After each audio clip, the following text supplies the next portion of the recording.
Mama Samia support mitano tena.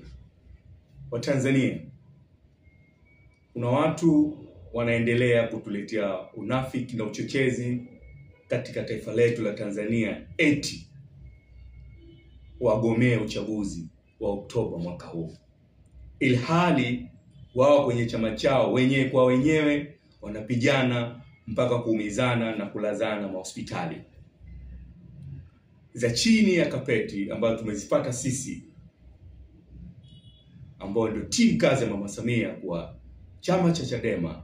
Wajumbe wao wanajutia kumchagua Tundu Lissu kuwa mwenyekiti wa chama cha Chadema. Bora angekuwepo Freeman Mbowe, kwa jinsi uongozi wake ana uongozi haueleweki, hautambuliki. Leo mwenezi wao amempiga vibaya sana na ananungunika kwa hospitali.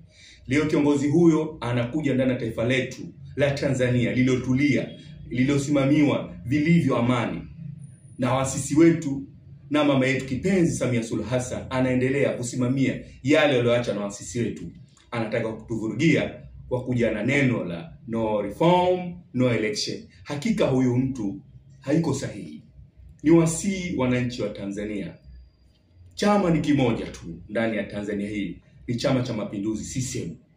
Na rais ni mmoja ambaye anatufaa sisi kutuletea maendeleo ndani ya taifa letu, ni Dr. Samia Suluhu Hassan. Ndio mama pekee anaweza kutupa maendeleo. Ndio mama pekee anasimamia haki na ulinzi katika taifa letu. Ni mama pekee anataka kuona kila Mtanzania anaishi kwa amani na upendo na ushirikiano. Sio kiongozi ambaye analeta ubaguzi wa kidini, wa kikabila, wa kijinsia, wapi umetoka. Ni Mama Samia. Nani zaidi ya Mama Samia? Hofu ya viongozi wa Chadema, hususan Tundu Lissu, ni kwa Mama Samia. Anajua haswa Oktoba hana la kuzungumza na la kusimama naye. Atawaeleza nini wa Tanzania? Atazungumza nini ili waelewe?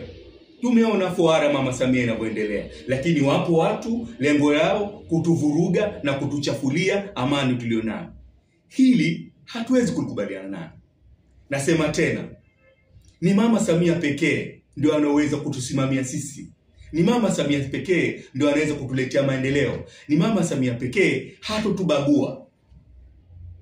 Nini hichi ambacho kinachoendelea? Kama wenyewe kwa wenyewe wanagombana, wanachukiana, wananuniana, kikao cha juzi mpaka kumpiga mwenzao, watu wamekaa pembeni wakasema, kwa nini tukampa huyu Lissu? Kwa nini sio Freeman Mbowe? Kwa leo wale wanaona Freeman Mbowe yuko sahihi. Ni wale ambao walimkataa Freeman Mbowe wa kumpa Tundu Lissu, huyu ambaye hajielewi, hatambui nini anachokifanya.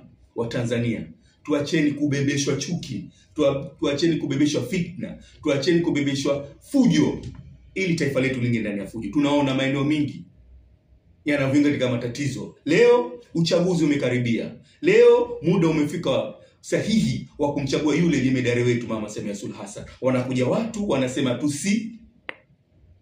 ende kwenye uchaguzi. Hili kweli linatuingilia akilini? Tuwe makini, tujielewe, tujitambue. Mama Samia support mitano tena. Na hii tunasema tena, kazi na utu, tunasonga mbele. Asanteni sana.